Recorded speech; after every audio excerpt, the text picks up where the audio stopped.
factors are diabetes, smoking, obesity, overweight, high blood pressure. Remember we were talking about the high blood pressure last week, how the the pressure's high in there. So if you got the high levels of the low density lipoproteins, then levels of high density lipoproteins, they'll clog up in your arteries and bring on a heart attack. The foods that you should be eating to keep those cholesterol levels down, and this is a fact, people who eat oatmeal every morning, that will bring your cholesterol down, and it's a proven fact that it brings it down by a nice percentage, 30% I believe.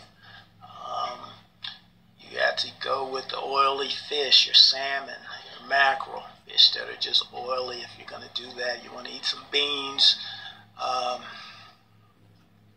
nuts. Walnuts are very good, a food source. Cashews, almonds. You want to replace your butter with something like margarine, but now I just saw some reports this week where margarine's not too good either. So we're getting to a point to where even what 1 week they're saying is something that's good to take for your health, somebody will come out with a report saying that it's not. So you have to kind of fly by night on it.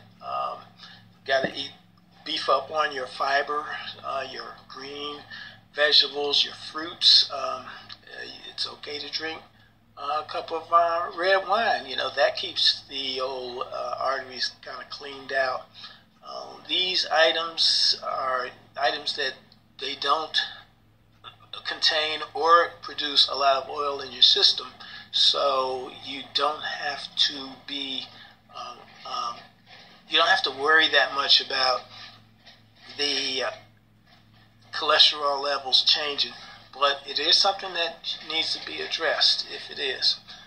Just things that are not good for you, like I said, dark chocolate, crackers, any kind of refined grain, white bread is not good, canola oil.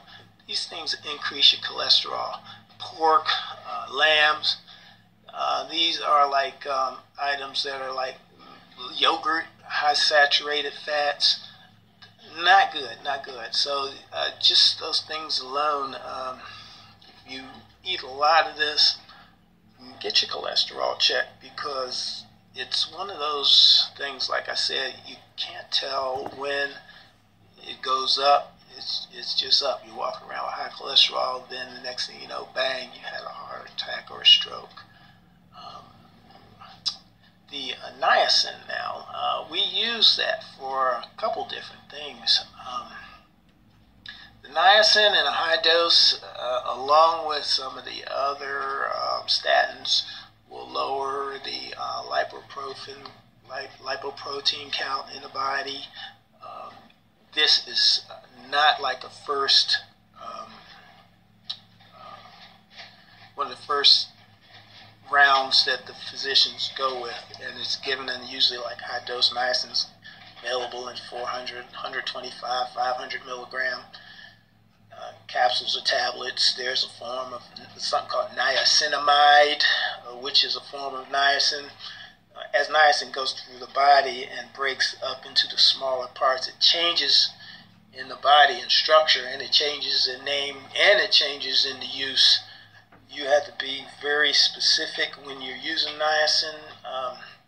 It will cause you to flush after a while, and flushing is like when you take a tablet and maybe 15-20 minutes later you feel your face gets red, you might have a hot flash, or you just feel kind of sweaty, and it just passes through your system real fast. Sometimes you're a little dizzy. It is one that can kind of startle you if you're not used to it. Niacin is one that's also in the B complex. I don't think there's any need to go buy any extra unless your doctor instructs you. Niacin is good for diabetics. It will, by increase in the circulation, and it'll help in circulation. Another one is good for migraine headaches. It prevents them.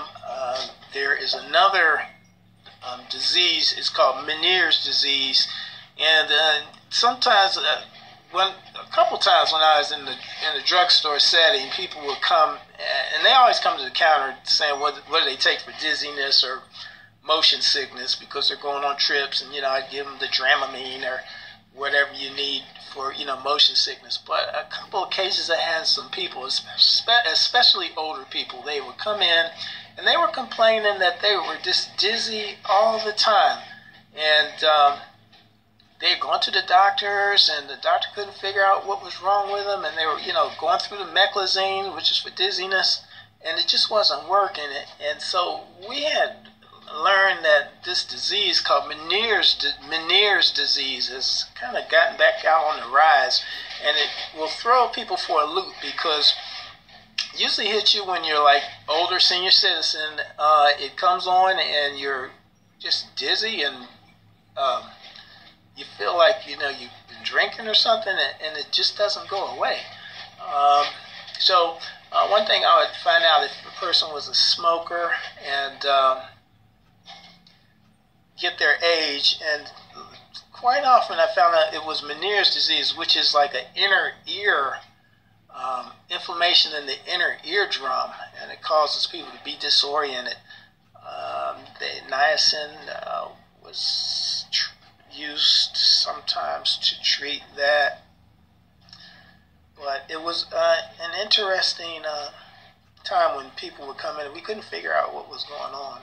Then Meniere's came up. This was way back 20 years ago, so any pharmacists out there, you might want to remember, or just look at Meniere's disease if an older person comes and complains to you about being dizzy all the time, because it's they automatically think it's something wrong with the they mistake it for some type of organic brain syndrome of some type. We don't want them taking stuff that they don't need to be taken. So let's see here. I'm not going to do a commercial break. Let me go ahead and go through this. The niacin, a couple drugs kind of watch out for: the allopurinol, gemfibrozil, which is for cholesterol.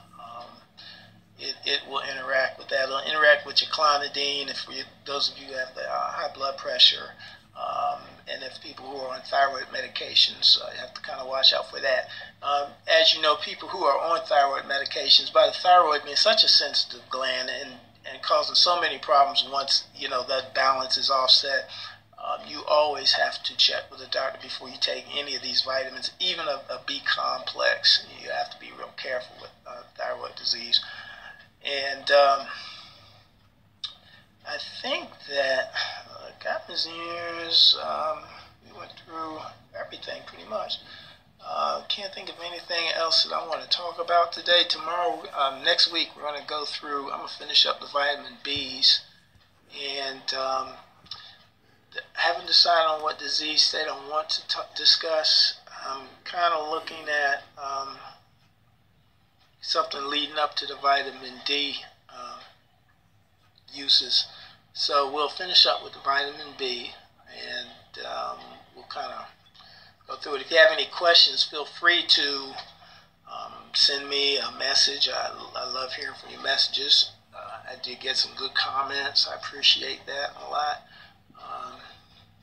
And I hope everybody has a good week. Everybody take care, stay safe, and stay healthy. All right? Thanks a lot. Take care.